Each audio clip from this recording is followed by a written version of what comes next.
কি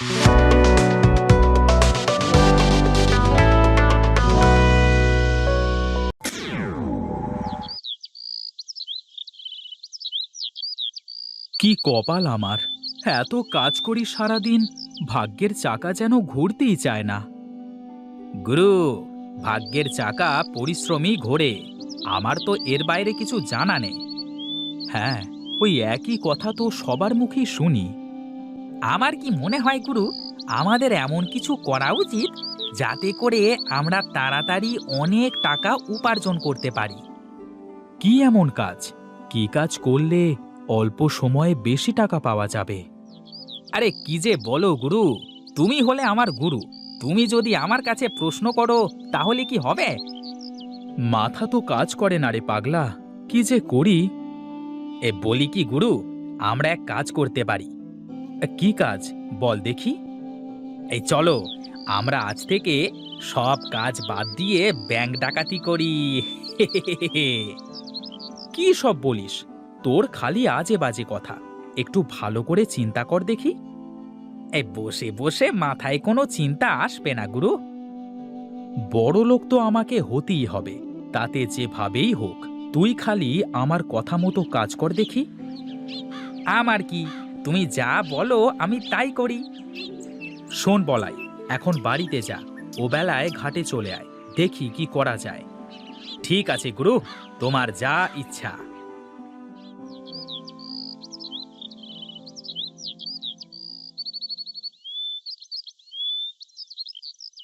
কি গিন্নি, বসে আছো যে? এখন আসার সময় হলো তোমার? রান্না করে সেই কখন থেকে বসে আছি, এই আসছো বুঝি? আসবো তো গিন্নি, এত ব্যস্ত থাকি সব সময়। হ্যাঁ, কি যে ব্যস্ত থাকো তা তো আমি ভালোই জানি। পেয়েছো তো ওই ভাদাইমা বলায়ের সাথে সারাদিন কুমতলব আটার। বাজে কথা বলো না তো গিন্নি। হ্যাঁ, আমি যা বলি তা তোমার কাছে বাজে কথাই হয়ে যায়। এখন এসো, কটা খেয়ে আমাকে উদ্ধার করো। আমার তো আর তোমার মতো ঘুরে বেড়ালে চলবে না, অনেক কাজ পড়ে আছে। বলি শোনো গিন্নি, এত চিন্তা করো না। একদিন দেখবে আমরা কত টাকার মালিক হই। হ্যাঁ হ্যাঁ, তা দেখা যাবে, যেদিন হবে সেদিন বলবে। আহা, তোমার হাতের রান্না মনে হয় অমৃতের স্বাদ। আহা, কি রসের কথা! সেই তো 3 বেলা ডাল ভাত ছাড়া কিছু জুটাতে পারো না, আবার এমন ভাবে বলছো যেন বিরিয়ানি রান্না করেছি। তোমার হাতের এই ডাল সিদ্ধই তো বিরিয়ানির থেকেও সুন্দর হয় গো গিন্নি। শোনো শোনো, খুব তাড়াতাড়ি আমাদের সুখের দিন আসবে।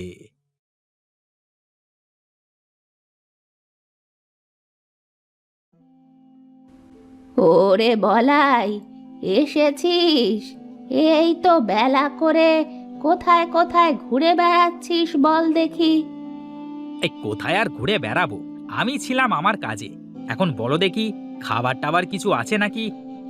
দেখ, ওই ওখানে খাবার বাড়া আছে, খেয়ে নে। আমার তো শরীরটা খুব একটা ভালো না বাবা, তাছাড়া বয়সও তো হয়েছে, এবার একটা বিয়ে কর বাবা। আরে আমাকে কে মেয়ে দেবে বলো দেখি? আমার মতো ভেদামার্কা ছেলের সাথে কেউ মেয়ে দেবে না মা। আগে বড়লোক হই, তারপর দেখা যাবে। হ্যাঁ, আমি মরি তারপরে করিস। আমার তো জীবনে একটু শান্তি দিবি নে তুই, একটু শান্তি দিবি নে।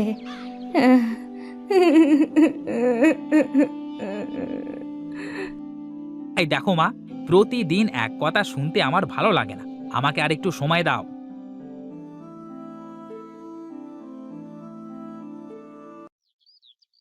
বুঝলে গিন্নি, বাঁশ বাগানে অনেক বাঁশ হয়ে গেছে। কিছু বাঁশ কেটে বাগানটা একটু পাতলা করতে হবে। হ্যাঁ, তাহলে করতে হবে। তা তোমার ভাইয়ের কাছে কিছু বলেছ নাকি? ওকে আর কি বলবো, আমি যা বলবো ও তো তাই করবে। না, তারপরেও একবার শুনে দেখা ভালো, তা না হলে আবার পরে বলবে যে তুমি ওকে না বলেই এটা করে ফেললে। হ্যাঁ দেখি, ওর সাথে দেখা হলে বলে দেখব। এজন্য দাটা ধার নিয়ে রাখলাম। বেশ কিছু বাঁশ বিক্রি করা যাবে। যা ইচ্ছে করো, কিন্তু সাবধান, দুটো কথা যেন না হয়। আমার আবার মানুষের সাথে অযথা ঝগড়া চেঁচামেচি করতে ভালো লাগে না। ঠিক আছে গিন্নি, তুমি ওসব নিয়ে চিন্তা করো না তো। দেখি, যাই, আমি একটু মাঠ থেকে ঘুরে আসি।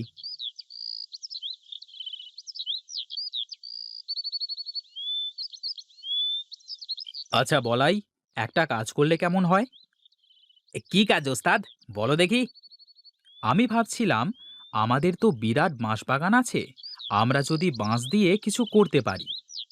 বাঁশ দিয়ে কি করা যাবে ওস্তাদ? গাধা নাকি তুই? বাঁশ দিয়ে তো কত কিছু বানানো যায়।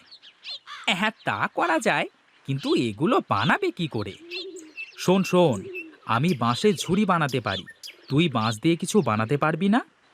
এই শোনো শোনো, সারাদিন ধরে ওই একটা ঝুড়ি বানিয়ে তা বিক্রি করে কয় টাকা তুমি পাবে শুনি? তাও তো মন্দ বলিসনি। আসলে মাথায় কোনো কিছু কাজ করছে না, কি যে করি। এই বলি কি, আমরা একটা কাজ করতে পারি ওস্তাদ।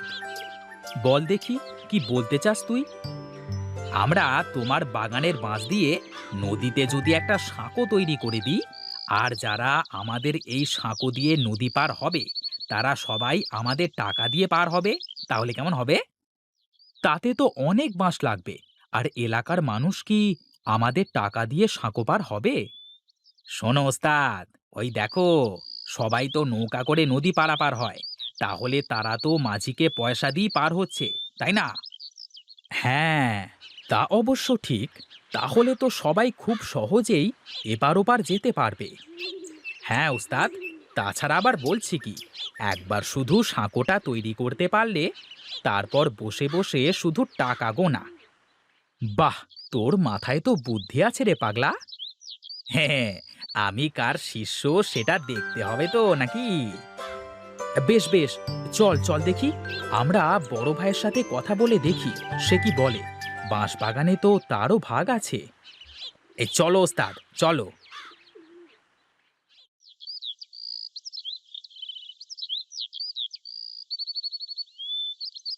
সে কি দাদা, এখানে দাঁড়িয়ে আছো যে?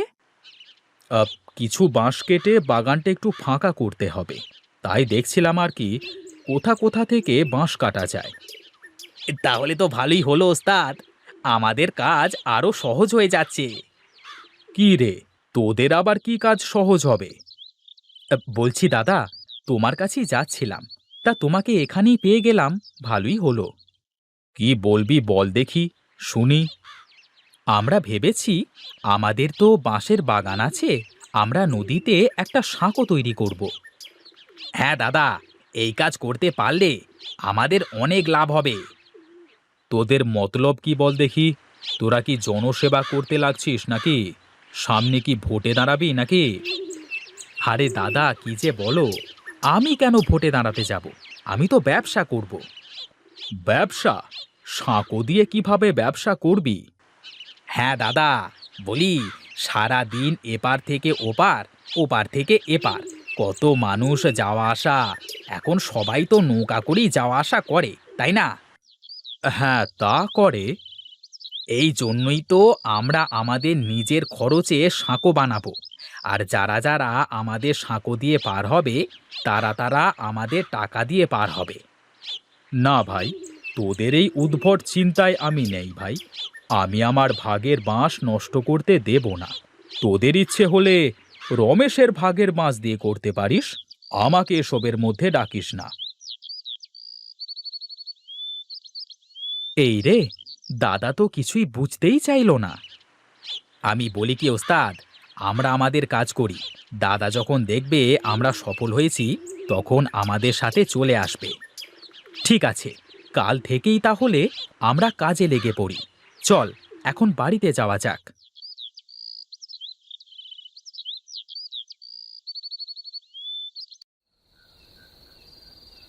শোনো গিন্নি, কাল থেকে আমি একটা নতুন কাজ শুরু করব। কি কাজ করবা বলো দেখি, একটু শুনি। কালকে নদীতে সাঁকো তৈরি করব। তুমি সাঁকো তৈরি করে কি করবে শুনি? কেন, সবাই নৌকা পার হয়ে কেমন মাঝিকে টাকা দেয়, তেমনি আমার সাঁকো দিয়ে যারা পার হবে তারা সবাই আমাকে টাকা দিয়ে পার হবে। তোমার যা ইচ্ছে করো, আমার ওসব নিয়ে কোনো মাথা ব্যথা নেই। উঠে পড়লে যে? কি করব বলো তো? আমার খাওয়া শেষ, আর বসে বসে তোমার ওই ফালতু প্যাঁচাল শোনার সময় নেই আমার। আমি ঘুমাতে যাচ্ছি। হায় রে কপাল আমার, কেউ বুঝতে চায় না আমাকে। আমি যা করি সব তাদের কাছে ফালতু কাজ মনে হয়।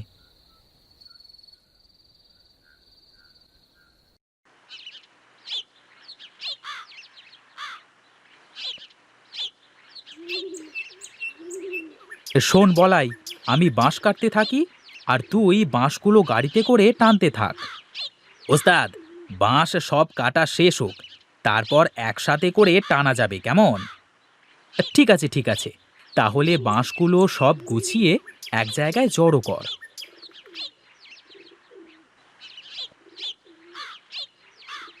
বাঁশ তো সব কাটা শেষ রে বলাই, এবার নে গাড়িতে ওঠা সব বাঁশ। ঠিক আছে ওস্তাদ।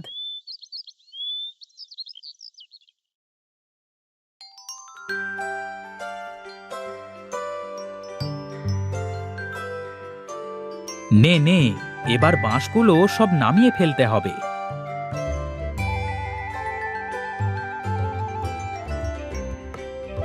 যাক, এবার শুধু সাঁকোটা বানানোর কাজ।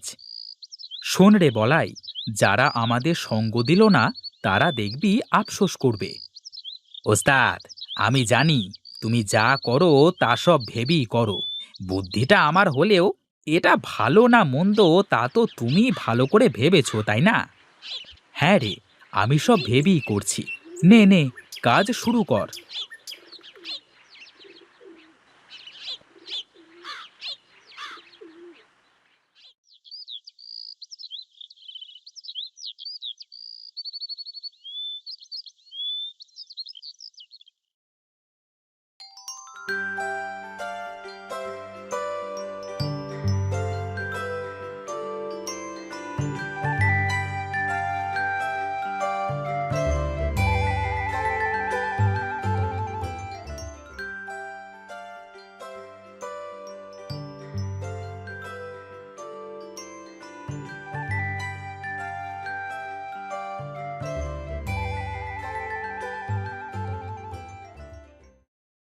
ওস্তাদ, কি বলেছিলাম, কাজ হচ্ছে তো?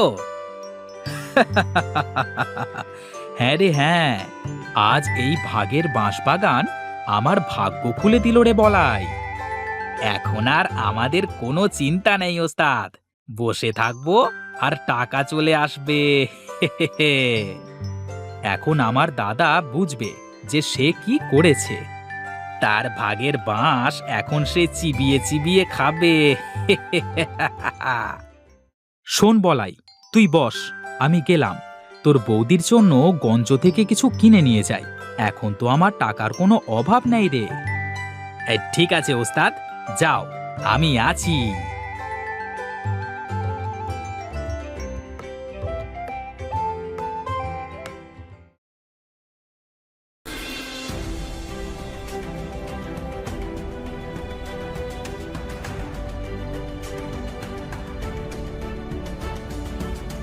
বন্ধুরা, আর নতুন গল্প দেখার জানিয়ে এখনই সাবস্ক্রাইব ও লাইক বোতাম টিপে দাও।